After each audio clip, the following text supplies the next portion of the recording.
আপনাদের সাথে আজকে আমাদের নির্মাণ কাজের একটি ফিনিশিং আইটেম হচ্ছে জানালার গ্রিল। এই গ্রিল নিয়ে কথা বলবো এবং আমাদের স্ট্যান্ডার্ডটা আপনাদের সাথে শেয়ার করবো। আমাদের এই গ্রিল হচ্ছে এমএস এর গ্রিল, আমাদের ডিজাইন অনুযায়ী এটা তৈরি করা হয়েছে এবং এটার ওয়ার্কিংয়ের জায়গায় কিছু ডিজাইন আমাদেরকে মেনটেন করতে হয়েছে।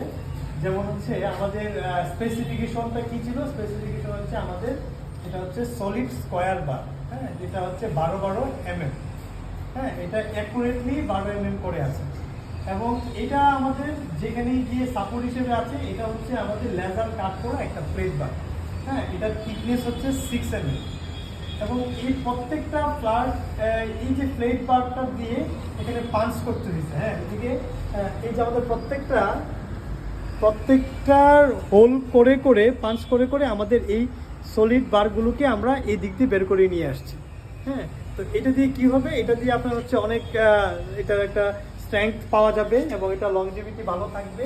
এটা আমরা এখানে মেনটেন করি গ্রিলের কাজের ক্ষেত্রে। আর দ্বিতীয় হচ্ছে যেটা সবচেয়ে আমাদের এখানে ওয়ার্কম্যানশিপের জায়গায় যেটা গুরুত্ব দেওয়া হয় এটা হচ্ছে রেন ওয়াটার ব্যারিয়ার, হ্যাঁ। আমাদের এই রেন ওয়াটার ব্যারিয়ারটা হচ্ছে আমরা কেন দেই, এটা হচ্ছে এইখানে আমরা যখন অ্যালুমিনিয়ামটা সেট ইনস্টলেশন করব, ফেব্রিকেশন করতে যাব এই টোটাল অ্যালুমিনিয়ামটা, এই জায়গাটা এখানে পানি যেন ভিতরে না আসতে পারে এর জন্য আমরা এখানে একটা বিট প্রদান করি, এটাকে রেন ওয়াটার ব্যারিয়ার বলা হয়, হ্যাঁ। আমরা এটা প্রোভাইড করি, যে আশা করি আপনারা কনস্ট্রাকশনের ক্ষেত্রে এই জিনিসগুলো আপনারা দেখবেন এবং কোনো পরামর্শ প্রয়োজন হলে আমাদের সাথে যোগাযোগ করবেন। আসসালামু আলাইকুম।